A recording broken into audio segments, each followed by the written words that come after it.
اللہ اکبر، یہ آخری وقت ہے میرے عزیز ہو۔ حسین ابن علی رضی اللہ تعالیٰ عنہ کے گھر میں سوائے ان کے بیٹے زین العابدین کے جو بیمار تھے، ان کی عمر 22 سال کی تھی، کمزور تھے، بخار زدہ تھے، لیٹے ہوئے خیمے میں بخار سے ان کا جسم تپ رہا تھا، وہ سارا منظر وہ اپنی بیماری میں دیکھ رہے تھے۔ اب کوئی باقی نہیں تھا، بچے کو تک نہیں چھوڑا تو کون باقی رہے گا؟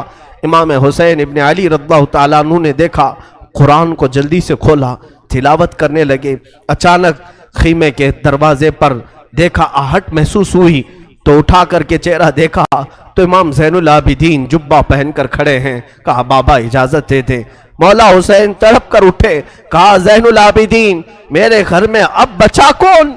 میرے بعد ان بیویوں کو کون دیکھ بھال کرے گا؟ ان عورتوں کو کون لے جائے گا؟ اور میری نسل تم سے ہی تو چلنی ہے۔ امام سجاد زین العابدین کو مولا حسین نے روک دیا، بستر پر لٹا دیا اور کہا کہ اب میرا وقت ہے، میرا مقام ہے۔ اسی اسنا میں عورتوں کو کچھ نہیں کہا۔ فضہ کنیز تھی فاطمہ زہرا کی، بلایا، اے فضہ جاؤ، اندر بیبیوں کے پاس ایک صندوق ہے، اس صندوق میں ایک جبہ رکھا ہے، وہ جبہ اٹھا لاؤ، لیکن خبردار زینب کو مت بتانا، زینب سے مت کہنا۔ وہ فضہ گئی، جلدی سے وہ صندوقچہ کھولنے لگی اور جبہ اٹھایا تو بی بی زینب دیکھ لی۔ کہا کیا کر رہی ہو؟ کہا یہ جبہ لے جانے کے لیے مولا نے حکم دیا ہے۔ وہ دوڑتی ہوئی آئی، لا میں یہ جبہ لے کر کے جاتی ہوں۔ وہ خود اپنے ہاتھوں سے لے آئی مولا حسین کے خیمے میں اور وہ جبہ لا کر کے دیتی ہیں اور پہناتی ہیں۔ امام حسین نے کہا زینب تجھے معلوم ہے اماں کہتی تھیں، فاطمہ الزہرا نے کہا تھا حسین یہ جبہ سنبھال کر رکھنا، یہ تیرے بابا حیدر کرار کا ہے جو رسول اللہ نے انہیں دیا تھا، اور مجھے وصیت کی تھی فاطمہ تیرا بیٹا جب بھی مصیبت میں آئے تو یہ جبہ اسے پہنا دینا۔ زینب کہتی ہیں سچ کہہ رہے ہو بھیا، مجھے بھی ماں نے کہا تھا کہ زینب حسین کبھی اگر مصیبت میں آ جائے، اگر وہ جبہ بھول جائے تو اپنی ہاتھ سے پہنانا۔ دونوں نے ایک دوسرے کو سمجھایا، ماں کی وصیت پر عمل کیا۔ وہ کیسا منظر تھا جب حسین دولہا کی شکل اختیار کر گئے تھے، رسول اللہ صلی اللہ علیہ وسلم کا امامہ پہنا ہوا ہے اور جبہ مبارکہ حیدر کرار کا جو رسول کا عطا کیا ہوا ہے، جعفر طیار کا پٹا باندھا، اور امیر حمزہ رضی اللہ تعالیٰ عنہ کی تبرکات آپ کے ساتھ تھے، تلوار حیدر کرار کی ذوالفقار آپ کے ہاتھ میں تھی۔ یہ سارا منظر پورے خیمے کو رلا گیا، جیسے کوئی جوان شہزادہ دولہا بارات میں جاتا ہے خیمہ حسین سے۔ یہ پوری تیاریوں کے ساتھ حسین ابن علی نکل رہے تھے۔ مجھے وہ منظر یاد کر کے بڑا دکھ ہوتا ہے۔ آج ہم اپنے حجرے سے کبھی نکلتے ہیں تو پھر یاد آتی ہے حسین تو خیمہ گاہ سے نکلے تھے قتل گاہ کی طرف، آج تو ہم امن کے لیے باہر نکلتے ہیں تو سج سنور کر کے نکلتے ہیں، وہ بارگاہ مولا میں نکل رہے تھے۔ اسی اسنا میں حسین ابن علی رضی اللہ تعالیٰ عنہ کرم اللہ وجہہ الکریم باہر جانے کی تیاری میں ہیں۔ بیویوں کی ایک آہ نکلی، بی بی زینب نے کہا اور بی بی سکینہ نے کہا، سارے گھر کی عورتوں نے کہا بابا بھیا آپ کس کے حوالے ہمیں چھوڑ جا رہے ہیں؟ حسین ابن علی نے پیچھے عورتوں کی طرف دیکھا، کہا میں تمہیں اللہ اس کے رسول کے حوالے کر جا رہا ہوں، سب خاموش ہو جاؤ، میرے بعد کوئی نوحہ نہیں کرنا، میرے بعد کوئی ماتم نہیں کرنا۔ اس کے بعد صبر کی تلقین کی، اور پھر آخری وصیت یہ تھی خاندان نبوت کی بچیاں کبھی بے آبرو نہیں ہوتی، بے حجاب نہیں ہوتی، کسی کا پردہ ہٹنے نہ پائے، کسی کا حجاب سرکنے نہ پائے۔ ساری بیویوں نے سلام کیا، مولا حسین نکل کر اپنے گھوڑے ذوالجناح پر آئے۔ یہ بڑا عزیز گھوڑا تھا، حسین ابن علی کا بڑا وفادار گھوڑا ہے۔ ذوالجناح کو بھی ہم سلام پیش کرتے ہیں کہ حسین کی سواری پوری زندگی بھر وہ لے کر گھومتا رہا۔ ذوالجناح حسین ابن علی کی پیاس کی وجہ سے جب اسے پانی ملتا تو کبھی پیا نہیں کرتا تھا۔ یہ روایات بتاتی ہیں حسین ابن علی کے بعد اس گھوڑے نے کبھی پانی نہیں پیا، زندہ تو رہا لیکن کبھی پانی کو منہ تک نہیں لگاتا تھا۔ وہ ذوالجناح سوار جس کو تیار کر کے خیمے کے باہر کھڑا کیا گیا ہے، مولا حسین جیسی گھوڑے پر بیٹھے، بیویوں کی ایک الوداعی آواز آئی کہ کہ حسین جاؤ خدا تمہارا بھلا کرے، اللہ تمہارا محافظ ہے۔ گھوڑے کو ایڑ لگائی مگر گھوڑا آگے نہیں بڑھتا تھا، گھوڑا آگے نہیں جاتا تھا۔ ذوالجناح کو مولا حسین نے کہا اے ذوالجناح تو نے کبھی میری نافرمانی نہیں کی، آج تک تو نے میری کبھی حکم عدولی نہیں کی۔ تو گھوڑے کو پھر ایڑ لگائی اور اس کے کان پکڑ کر کے کھینچا، وقت بہت کم ہے حسین کے پاس، چل آگے بڑھ، چل آگے بڑھ، آج تو اپنے جوہر دکھا۔ مولا حسین پکارتے رہے، گھوڑا آگے نہیں بڑھتا رہا اور گھوڑا جھک کر کے اشارے سے پیروں کی طرف دکھا رہا تھا۔ حسین ابن علی اتر کر کے دیکھتے ہیں بی بی سکینہ سامنے دونوں گھوڑے کے پیر پکڑ کر بیٹھی اور ذوالجناح سے کہتی ہے اے ذوالجناح کیا تو بابا کو آخری بار لے جا رہا ہے؟ کیا اب تو آخری بار لے جا رہا ہے؟ ہمارے گھر کی تمام روشنیاں تو لے جا رہا ہے، ہمارے گھر کا سورج غروب کرنے لے جا رہا ہے۔ بچی چھوٹی سی گھوڑے کے سامنے کے پیروں کو پکڑ کر بیٹھی ہے۔ مولا حسین گھوڑے سے اتر آئے، بی بی سکینہ کو اٹھا لیا، گود میں اٹھا لیا، ماتھے کے بوسے لیے اور کہا سکینہ تم نے علی اصغر کی موت پر صبر کیا، علی اکبر پر صبر کیا، ساری لاشیں تو نے دیکھی، اب تو اپنے بابا کے ساتھ بھی صبر کا مظاہرہ کر، تو اپنے بابا کے ساتھ بھی صبر کا مظاہرہ کر۔ بی بی سکینہ کو اسی طرح لوٹا دیا گیا، وہ خیمے میں جا کر حسرت بھری نگاہوں سے دیکھتی رہ گئی، چوکھٹ پر کھڑی رہ گئی۔ مولا حسین نے گھوڑے کو ایڑ لگائی، گھوڑا چھڑانگ لگاتا ہوا میدان کربلا میں اتر پڑا اور جیسے ہی یزیدیوں کو للکارا پھر ایک آخری خطبہ حسین ابن علی نے دیا۔ مولا حسین نے آخری خطبہ دیا، وہ خطبہ یہ تھا، حمد و صلات کے بعد آپ نے پکار کر کہا اے یزید کی طرف سے آنے والے لشکریوں، کیا تم میری حیثیت کو نہیں جانتے؟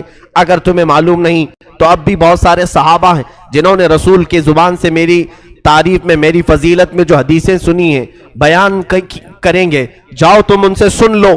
صحابہ اب بھی باحیات ہیں، کیا میں فاطمہ کا بیٹا نہیں ہوں؟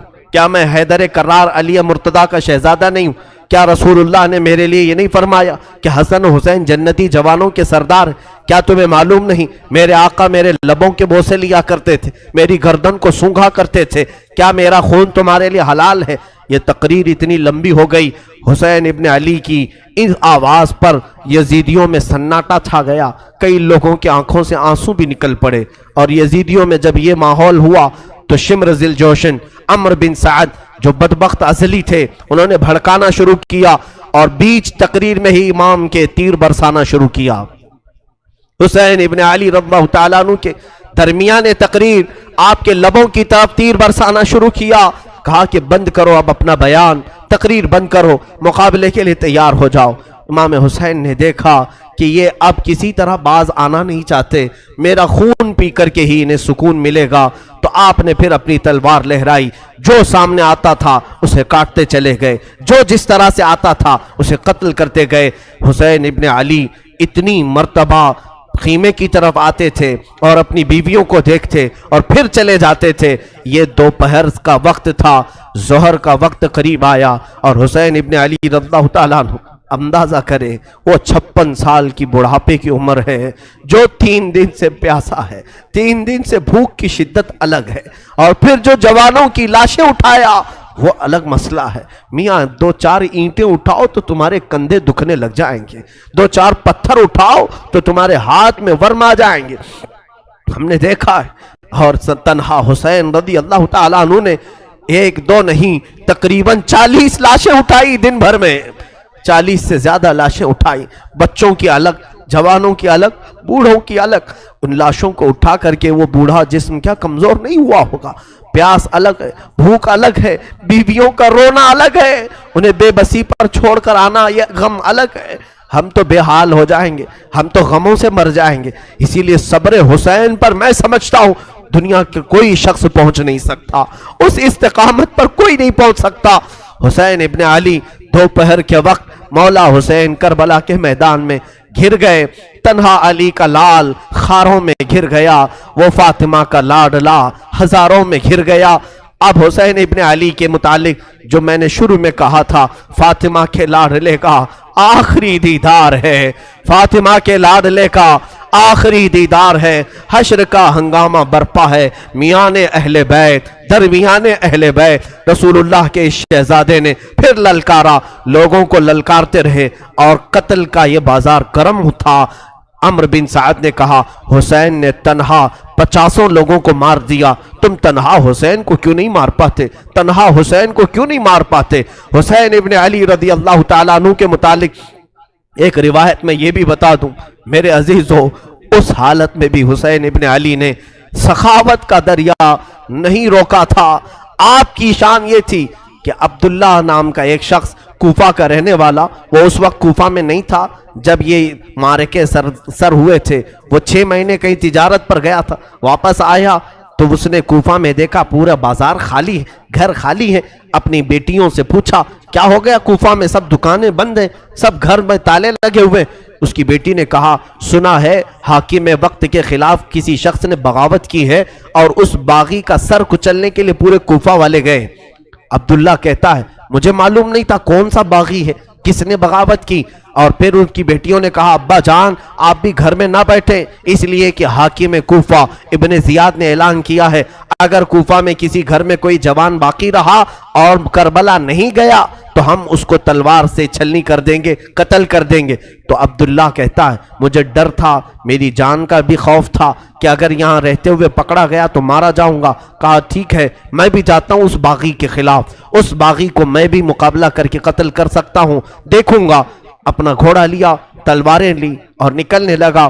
بیٹی نے کہا بابا جان بہت سارا لشکر گیا ہے اس باغی کو قتل کرنے کے لیے، آپ بھی اس لشکر میں مل جائیں۔ اور سنا ہے جنگ کے بعد مال غنیمت ہاتھ آتا ہے، مال غنیمت ہاتھ آتا ہے، جو بھی مال ملتا ہے وہ فوجیوں میں بانٹا جاتا ہے۔ بابا جان مجھے یمنی عقیق پتھر بڑا پسند ہے، یمن کا عقیق پتھر بڑا پسند ہے، اگر وہ مال غنیمت میں مل جائے تو لیتے آ جانا۔ عبداللہ اپنی بیٹی کو رخصت کر کے آیا۔ وہ کہتا ہے دوپہر کا وقت تھا جب میں کربلا میں پہنچا، یہ 10ویں محرم تھی، میں نے دیکھا ایک شخص گھوڑے پر بیٹھا ہے اور اس کے پیچھے 40-50 لوگ دوڑ رہے ہیں، کوئی ادھر سے آ رہا ہے کوئی ادھر سے آ رہا ہے۔ میں نے لوگوں میں سے کوفیوں میں سے ایک سے پوچھا کہ ایک ہی آدمی ہے؟ تم نے کہا تھا باغیوں کی جماعت ہے، ایک ہی آدمی ہے اور 50-50 لوگ اس کے پیچھے دوڑ رہے ہیں۔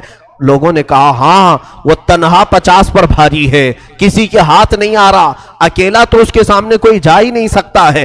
عبداللہ نے کہا میں نے یہ سن کر کے اپنا گھوڑا بھی دوڑا دیا کہ چلو اس باغی کو میں بھی دیکھتا ہوں، اگر میری تلوار سے وہ قتل ہو گیا، اگر گر گیا تو انعام و اکرام مجھے بھی مل جائے گا۔ گھوڑا دوڑاتے ہوئے وہ آیا، حسین ابن علی کو تنہا، یہ یزیدی کتے کبھی ادھر سے دوڑا رہے تھے کبھی ادھر سے دوڑا رہے تھے، تنہا فاطمہ کا لال تلوار لہراتا ہوا اور لوگوں سے مقابلہ کرتا ہوا میدان کربلا میں سرگرم ہے۔ عبداللہ کہتا ہے میں پیچھے گھوڑے کو دوڑاتا ہوا آیا، میں حسین ابن علی کے گھوڑے سے صرف 2 ہاتھ کے فاصلے پر رہ گیا تھا۔ حسین ابن علی پیچھے مڑتے ہیں اور کہتے ہیں عبداللہ اور قریب آ جا، عبداللہ اور قریب آ جا۔ میں ڈر گیا یہ کون باغی ہے جو میرا نام بھی جان رہا ہے، میرا نام جانتا ہے۔ عبداللہ کہتا ہے مجھے تھوڑی سی جسم میں کپکپاہٹ ہو گئی، خوف سا ہو گیا کہ یہ مجھے جانتا کیسے ہے، کہیں میرے پہچان والا تو نہیں۔ میں اور آگے بڑھ گیا، جیسے ہی میرا گھوڑا اس کے گھوڑے کے قریب لگایا، حسین ابن علی نے اپنی انگلی سے انگوٹھی نکال کر کے کہا جا تیری بیٹی نے یمنی عقیق جو مانگا تھا اسے دے دینا، اس میں نگ جو لگا ہے وہ یمنی عقیق کا ہے، یمنی عقیق کا نگ لگا ہے۔ کیا تو اپنے گھر سے نکل رہا تھا؟ تیری بیٹی نے عقیق نہیں مانگا تھا۔ عبداللہ کہتا ہے اسی دن مجھے احساس ہوا نبی کیا ہے، نبی کے شہزادے کیا ہے، نبی کا علم کہاں ہوگا۔ میرے عزیزوں حسین ابن علی نے اس دن بھی سخاوت کے دریا کو روکا نہیں، اپنی انگوٹھی نکال کر جیسے ہی عبداللہ کو دیا، انہوں نے انگوٹھی جیسے لیا اور سلام کیا، کہا مولا حسین اب انگوٹھی لے کر جانے میں کیا مزہ ہے، میں تو اپنی جان تمہارے قدموں پر نچھاور کر کے جاؤں گا۔ یزیدیوں سے لڑتے لڑتے وہ حضرت عبداللہ بھی وہیں کربلا میں شہید ہو گئے، ان کے ہاتھ میں انگوٹھی ویسی کی ویسی رہ گئی۔ مولا حسین اس وقت بھی نوازنا نہیں چھوڑتے ہیں، عطا کرنا نہیں چھوڑتے ہیں، اسی لیے یہ سخاوت کا گھرانہ ہے، یہ سخی لوگوں کا گھرانہ ہے۔ اس گھرانے میں ان کی پرورش ہوئی ہے جہاں 5 دن بھوکے رہنے کے بعد بھی اگر کوئی فقیر آتا تو اسے یہ نواز دیا کرتے تھے، گھر کی ساری غذائیں دے دیا کرتے تھے۔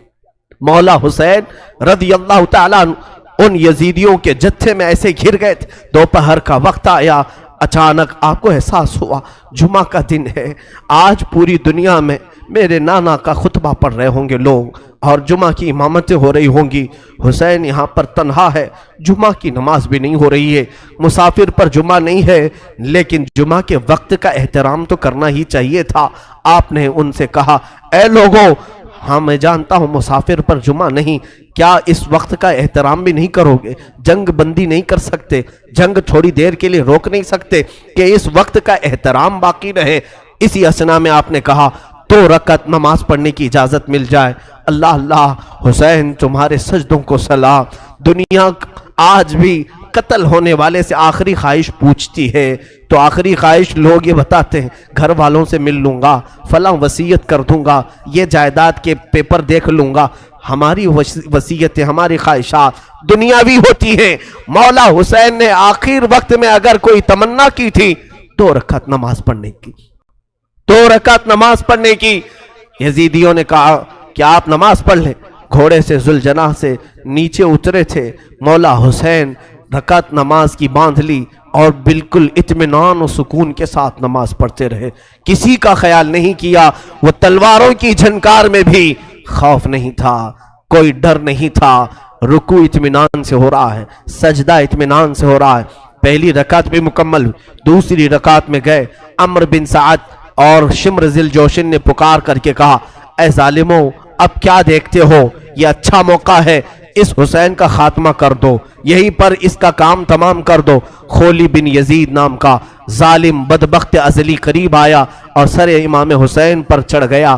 اللہ اللہ، لوگوں نے یہ تک لکھا ہے آپ کے زانو مبارک پر جب سجدے میں آدمی گھٹنے لگاتا ہے تو ایک شخص نے ان کی ران پر پیر رکھا، دوسرا گھٹنا حسین ابن علی کی پیٹھ پر رکھا، گھٹنا رکھ کر کے ان کے اوپر زور دیا۔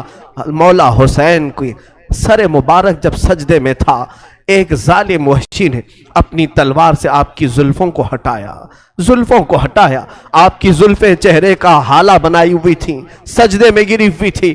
حسین ابن علی نے ان کی آہٹ پا کر کے بھی سجدے سے سر نہیں اٹھایا، سر کا امام کا سجدے ہی میں رہا۔ یقیناً امام نے سوچا ہوگا اب سر اٹھائے تو ظالموں کے لیے کیوں اٹھائے، وہ سر ہی بہتر ہے جو مولا کے حضور جھک جائے اور اسی اسنا میں مولا کے حضور پہنچ جائے۔ ایک ظالم نے آپ کی گردن پر تلوار رکھی اور زور سے کاٹ دیا۔ اس پیاسے امام کو بنا پانی کے، بنا کسی کھانے کے ذبح کر دیا گیا۔ وہ ذبح عظیم ہے۔ مولا حسین تیری شہادت پر لاکھوں سلام۔ انا للہ و انا الیہ راجعون۔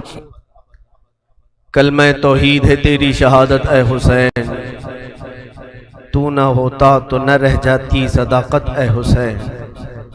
امام حسین علی مقام رضی اللہ تعالیٰ عنہ کربلا کے اس بے آب و گیاہ میدان میں اپنی جان جان آفریں کے سپرد کر دی۔ مولا حسین کا سر مبارک تلوار سے الگ کیا گیا، جسم مبارک، جسم نازنین کربلا کے ریگزاروں میں بکھر کر رہ گیا۔ اب اندازہ کرو جو امام حسین ہر ایک کا لاش اٹھا کر لاتے تھے، حسین ابن علی کے لاشے کو اٹھانے والا اب کوئی باقی نہیں تھا، کوئی خیمے کی طرف سے اب آتا ہوا نہیں دکھائی دیتا تھا۔ جنہوں نے دوسروں کے شہزادوں کو بھی اٹھایا مگر خود اس طرح سے سو گئے کہ کسی پر بوجھ نہیں بنے، کسی پر اپنا وزن نہیں ڈالا۔ بیویاں اب خیمے میں تھی، یزیدیوں کے لشکر سے ایک پکار آئی، فتح مبین، فتح مبین۔ لوگ اپنی فتح کے جشن منانا شروع کر دیے کہ حسین کا خاتمہ ہو چکا ہے، اب یہاں پر ہمارے ساتھ مقابلہ کرنے والا کوئی باقی نہیں رہا، سب ایک کے بعد دیگرے ختم ہو چکے۔ لیکن میرے عزیزو، آج بھی میں تمہیں بتاؤں، اللہ کا فضل ہے، مولا کا کرم ہے، سید الشہداء کا یہ فیض ہے کہ بحمدہ تعالیٰ کئی سالوں سے میں ہر سال کربلا پہنچتا ہوں۔ 11ویں کے موقع پر جب ہم زیارت بغداد اور زیارت کربلا میں جاتے ہیں، میں کربلا 2 دن ٹھہرا بھی ہوں، اور ہر سال میرا معمول ہے اپنے جماعت کے ساتھ، اپنے قافلے کے ساتھ کربلا پہنچتے ہیں۔ آج کربلا کا وہ کوئی میدان وہاں نہیں، بڑی بڑی عمارتیں کھڑی ہیں پورے میدان میں، اور روضہ امام حسین جو بنا ہے، اللہ اکبر، اسے حرم حسین کہا جاتا ہے۔ دروازے تک سونے سے کلئی کیے گئے ہیں، گنبد پاک کو سونے سے رنگا گیا ہے، اور وہ حسین کا گنبد آج پورے شہر میں اجالا کر رہا ہے۔ کربلا میں ایک ہی قبر میں باقی 70 لوگ دفن ہیں، اور حسین ابن علی رضی اللہ تعالیٰ عنہ اور ننھے علی اصغر ایک قبر میں دفن ہیں، اور قریبی تھوڑے فاصلے پر عباس علمبردار بھی دفن ہیں۔ وہاں پر برسوں ان کی قبریں رہی، آج تو وہ روضہ حسین لاکھوں لوگوں کے جمع ہونے کا مرکز بنا ہوا ہے، لاکھوں لوگ وہاں جمع ہوتے ہیں، اور پھر روضہ حسین سے ہم سب تبرک حاصل کرتے ہیں۔ لیکن اس جنگ کا نتیجہ کیا نکلا؟ لڑے تو یہ حسین کو ختم کرنے کے لیے، لیکن کربلا پر آج بھی حسین کا ہی قبضہ ہے۔ آج جا کر کے دیکھیں تو جگہ جگہ وہاں پر حسین کے ہی نام ہیں، ہر دکان پر امام حسین کا نام، ہر علاقے میں امام حسین کا پرچم لگا ہوا ہے، اگرچہ شیعہ لوگوں کی طرف سے ہو یا اہل بیت سے محبت کرنے والے معتدل لوگوں کی طرف سے ہو، لیکن حسین کا نام ہر کوئی وہاں پر لیتا ہے۔ تھی تو وہ زمین یزیدی لشکریوں کی، فتح تو انہیں حاصل کرنا تھا، کٹے ہوئے لاشیں تھے، وہاں پر کوئی نہیں تھا، لیکن لوگ اس وقت فتح مبین اعلان کر رہے تھے، یزیدی لشکر فتح ہو گیا۔ اے ظالموں، کہاں ہے وہ تمہاری فتح؟ 14 صدیاں گزر گئی، فتح کا جھنڈا اب بھی کربلا میں حسین کا لہرا رہا ہے۔ اور بلکہ کربلا نہیں، آج بھی ہمارے گھروں میں بچے پیدا ہوتے ہیں تو ہم میں سے آج تک کسی نے یزید نام نہیں رکھا، حسین نام رکھنے پر فخر کرتے ہیں۔ تم ڈھونڈو گے تو محلے میں کوئی نہ کوئی حسین تمہیں مل ہی جائے گا۔ لاکھوں حسین دنیا میں پیدا ہوتے رہے اور ہو رہے ہیں اور قیامت تک ہوتے رہیں گے، لیکن نہ یزید کی نسل باقی ہے، نہ ان لشکریوں کا کوئی نام لیوا باقی ہے۔ تو کیسی فتح تھی؟ وہ تم نے دنیا کے لیے لڑا تھا، اور تم مال کے لیے لڑے تھے، اور مولا حسین صرف رضائے الہی کے لیے لڑے تھے، رسول پاک کی شریعت طاہرہ کے نفاذ کے لیے لڑے تھے، اور رب تعالیٰ نے انہیں ایسی فتح عطا کی۔ گھر لٹ گیا الگ بات ہے، لیکن ان کے ذکر پاک سے آج لاکھوں رونے والوں کی آنکھیں نم رہتی ہیں، لاکھوں نہیں کروڑوں آنکھیں روتی ہیں مولا حسین کے لیے۔ کیا آج ہر گھر میں حسین ابن علی کا تذکرہ نہیں ہوتا؟ مائیں اپنے بچوں کو حسین کے واقعات نہیں سناتی؟ میرے عزیزو، اصل فتح تو یہ ہے جو حسین ابن علی کو حاصل کی۔ مولا حسین ابن علی رضی اللہ تعالیٰ عنہ کو جو اللہ تعالیٰ نے مقام دیا، اور اسی طرح سے ملک شام بھی ہم نے دیکھا، دمشق کے بازار جہاں مولا کو نیزوں پر لایا گیا تھا، وہاں پر معلوم کیا کہ یزید کی قبر ہے کہاں، تو لوگوں نے بتایا کہ فلاں جگہ ایک دمشق کے لوگ کوڑا کرکٹ جہاں پھینکتے ہیں، کچرا پھینکتے ہیں، اسی کچرے کے اندر کہیں اس کی قبر ہے، لیکن کوئی نشان نہیں۔ تاریخ میں ہے کہ یہ جگہ قبر یزید ہے، اس جگہ پر یزید دفن ہوا تھا، اور اسے ایک بڑی بیماری لگی تھی، اس بیماری میں وہ مرا تھا۔ تو آج تک میرے عزیزوں، یزید کی قبر کچرے میں گم ہو گئی، اور مولا حسین کی قبر لاکھوں کی ہدایت کا ذریعہ بنی ہوئی ہے، مرکز بنی ہوئی ہے۔ یہ ہے اصل فتح مبین۔ کربلا میں مولا حسین کے ساتھ جو بھی سلوک ہوا وہ غم کی داستان تو ہے، غم ہے، اس لیے ہم سناتے ہیں۔